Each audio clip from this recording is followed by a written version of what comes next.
ಹೊಸ ವಿಡಿಯೋಗೆ ಮರಳಿ ಸ್ವಾಗತ. ಇದನ್ನು ವಿಡಿಯೋ ಏನಪ್ಪ ಅಂದರೆ, ನಮ್ಮ ಫ್ರೆಂಡು ಕೋಳಿ ಗೊಬ್ಬರ ತರಿಸಿದ್ರು ಇಲ್ಲೇ ಪಕ್ಕದೂರಲ್ಲಿ, ಅಲ್ಲಿಗೆ ಹೋಗಿದ್ದೀವಿ.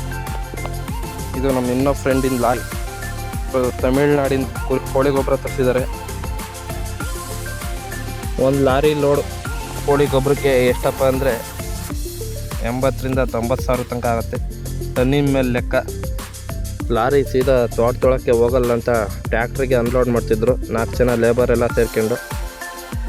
ಲಾರಿಯಿಂದ ಟ್ಯಾಕ್ಟ್ರಿಗೆ ಲೋಡ್ ಮಾಡಿದ್ದನ್ನ ತಗೊಂಡೋಗಿ ತೋಟಕ್ಕೆ ಅನ್ಲೋಡ್ ಮಾಡ್ಬೇಕಾಯ್ತು. ಇದು ನಮ್ಮ ಫ್ರೆಂಡಿಂದೇ ಲಾರಿ, ಅವರೇ ಟ್ರಾನ್ಸ್ಪೋರ್ಟ್ ಮಾಡ್ಕೊಂಬರ್ತಾರೆ, ಅಲ್ಲೇ ಲೋಡ್ ಮಾಡ್ಕೊಂಡು ಗೊಬ್ಬರನ. ನಿಮಗೂ ಯಾರಿಗಾರು ಬೇಕಾದರೆ ಕಾಂಟ್ಯಾಕ್ಟ್ ನಂಬರ್ ಹಾಕಿರ್ತೀನಿ, ಕಾಂಟ್ಯಾಕ್ಟ್ ಮಾಡ್ಕೊಳ್ಳಿ. ಈ ಗೊಬ್ಬರನ ಯಾಕೆ ಹಾಕಿಸ್ತಾರೆ, ಈ ಗೊಬ್ಬರದಿಂದ ಏನು ಉಪಯೋಗ ಅಂತ ನಮ್ಮ ಫ್ರೆಂಡೇ ಹೇಳ್ತಾನೆ, ನೀವೇ ಕೇಳಿ.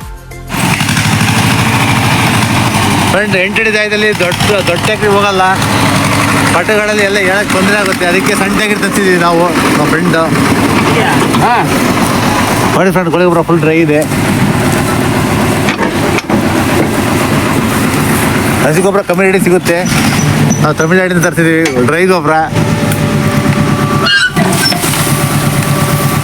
ಇದೆಲ್ಲ ಲೋಕಲ್ ಮಿಕ್ಸ್ ಇರುತ್ತೆ, ತಮಿಳ್ನಾಡು ಆದರೆ ಚೆನ್ನಾಗಿರುತ್ತೆ.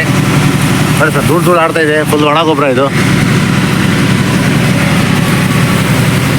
ಅದಕ್ಕೆ ತರಿಸ್ಬಾರ್ದು, ರೈತರಿಗೆ ಲಾಸು. ಎತ್ತ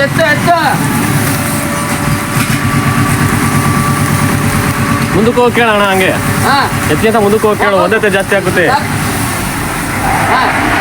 ಸಣ್ಣ ಟ್ಯಾಕ್ಟ್ರಿ ಆದ್ರಿಂದ ಎಂಟಡಿ ಜಾಗದಲ್ಲಿ ಹೋಗೋಕ್ಕೆ ಭಾಳ ಅನುಕೂಲ ಆಗುತ್ತೆ. ಹೋದ ವರ್ಷ ಬಿಸಿಲು 40 ಡಿಗ್ರಿ ಆದ್ರಿಂದ ನೋಡ್ರಿ, ಈ ಥರ ಹಿಂಗಾರು ಒಣಗಿದಾವೆ. ಹೊಲದಲ್ಲಿ ಕಸುವಿಲ್ಲ ಅಂದರೆ ನೈಟ್ರೋಜನ್ ಕಮ್ಮಿ ಆದರೆ ಈ ಥರ ಒಣಗುತ್ತೆ. ಕೋಳಿ ಗೊಬ್ಬರದಲ್ಲಿ ನೈಟ್ರೋಜನ್ ಪ್ರಮಾಣ ಅತಿ ಹೆಚ್ಚಾಗಿರುತ್ತೆ. ಆದ್ದರಿಂದ ಎರೆಭೂಮಿಗೆ, ಅಡಿಕೆ ಗಿಡಗಳಿಗೆ, ಏಕದಳ ಧಾನ್ಯಗಳಿಗೆ ಭಾಳ ಒಳ್ಳೆಯದು.